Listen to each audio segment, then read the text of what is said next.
Hello बच्चों। तो ये मैच्योर स्पर्म सेल का डायग्राम दिया गया है। ह्यूमन का स्पर्म है जो ह्यूमन में सबसे छोटी सेल होती है। ये जो स्पर्म होता है ये 4 पार्ट से मिलकर बना होता है: हेड, मिडिल पीस, नेक और टेल। जैसा कि यहाँ पे इस डायग्राम में दिया गया है, ठीक है। हेड है, फिर नेक होता है, फिर मिडिल पीस, फिर टेल होता है। अब इसकी इंटरनल स्ट्रक्चर देखें तो ये इंटरनल स्ट्रक्चर है। ये स्पर्म का हेड वाला पार्ट है। देखिए यहाँ पे सबसे आगे ए वाला पार्ट एक्रोसोम कहलाता है। इस एक्रोसोम में कुछ एंजाइम होते हैं, डाइजेस्टिव एंजाइम जिनको बोलते हैं, ठीक है। इसके बाद न्यूक्लियस वाला पार्ट होता है। उस न्यूक्लियस के अंदर क्रोमोसोम या जेनेटिक मटेरियल प्रेजेंट होता है। यहाँ पे जो एक्रोसोम वाला पार्ट है इसमें जो डाइजेस्टिव एंजाइम है, कौन से डाइजेस्टिव एंजाइम है। फिर इसके बाद न्यूक्लियस वाला पार्ट, उसके बाद जो नेक वाला पार्ट होता है, नेक वाले पार्ट में 2 सेंट्रियोल प्रेजेंट होते हैं। पहला जो आगे वाला सेंट्रियोल होता है उसको हम प्रॉक्सिमल सेंट्रियोल कहते हैं, जबकि ये पीछे वाला जो सेंट्रियोल होता है उसको हम डिस्टल सेंट्रियोल कहते हैं, जो ग्रीन कलर की स्ट्रक्चर में दिखाया गया है।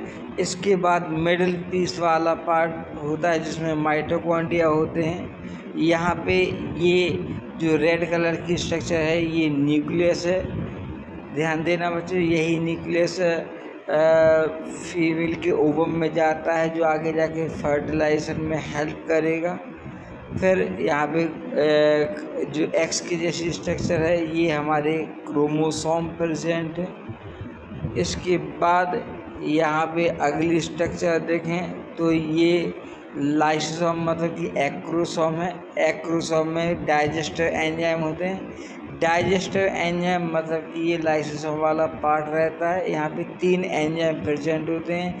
एक हाइलोरोनिडेज एंजाइम होता है, दूसरा जोनालाइसिंग एंजाइम होता है और तीसरा कोरोना पेनिट्रेटिंग एंजाइम होता है, जो आगे जाके ओवम की डिफरेंट लेयर को तोड़ेगा, जिससे स्पर्म का जो न्यूक्लियस है वो अंदर जा पाएगा, ठीक है।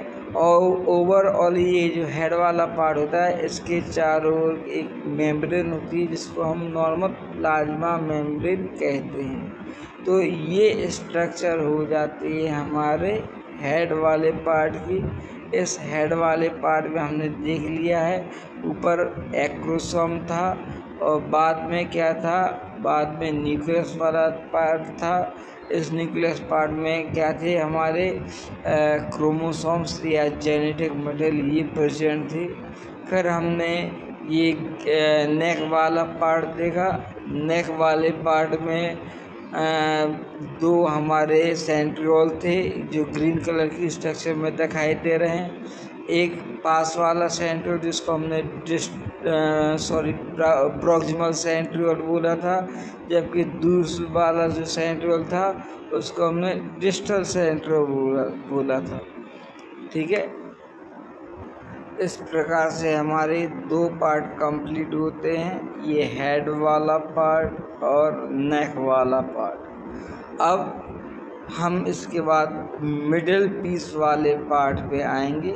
मिडिल पीस में ये हमें ऑरेंज कलर की स्ट्रक्चर दिखाई दे रही है। इस ऑरेंज कलर की स्ट्रक्चर को हम माइटोकॉन्ड्रिया कहते हैं, जिससे एनर्जी प्रोवाइड होती है और एनर्जी मिलेगी तो यही माइटोकॉन्ड्रिया आगे जाके मूवमेंट करेगा। जितना ज़्यादा माइटोकॉन्ड्रिया होगा उतना ही ज़्यादा स्पीड से ये मूव करेगा। इसके बाद लास्ट पार्ट हमारा ये टेल दिखाया गया है, जिसमें हमारा जो डिस्टल सेंट्रियोल था जो एक फ्लैजला की जैसी स्ट्रक्चर बना रहा था।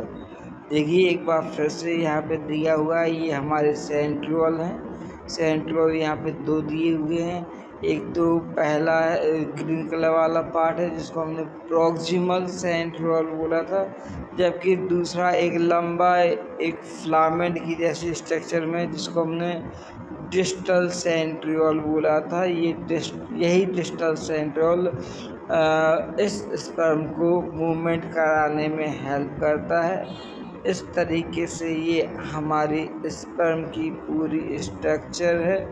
आशा करता हूँ बच्चों ये जो डायग्राम है ये कम्प्लीटली आपको समझ में आया होगा। इससे आपको स्पर्म की स्ट्रक्चर इंटरनल और एक्सटर्नल दोनों चीज़ें पता चल गई हैं। थैंक यू बच्चों।